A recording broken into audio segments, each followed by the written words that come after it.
তাই আমাদের মেয়েরই সাহেব আমাদের প্রধানমন্ত্রী যিনি আছেন বাড়ি সাহেব উনি থাকলে আরেকটু ভালো হতেন।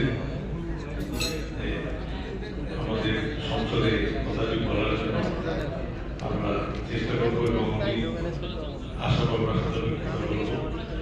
যে এটা যেন একটু যদি ম্যান্ডেটরি করে দেওয়া যায় যে না মানে কিছু ম্যান্ডেটরি আছে এটা না হলে এটা হবে না। যেমন আমাদের যদি বিদ্যুৎ না থাকে তাহলে কিন্তু প্রতিষ্ঠানে চলে না।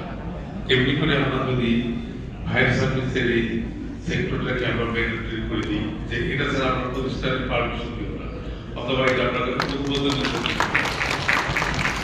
তাহলে কিন্তু আমাদের এই পারপাসটি সার্ভ হয়ে যাবে। এবং অনেক শিক্ষা প্রতিষ্ঠানে কিন্তু দেখা যায় হঠাৎ করে একটি দুর্ঘটনা ঘটে যায়, অনেক বাড়িতে ঘটে যায়, সর্বক্ষেত্রে ঘটতে পারে। কিন্তু সেখান থেকে যদি আমাদের জনগণ বাস যারা সার্ভ করে তাদেরকে যদি আমরা নিরাপদ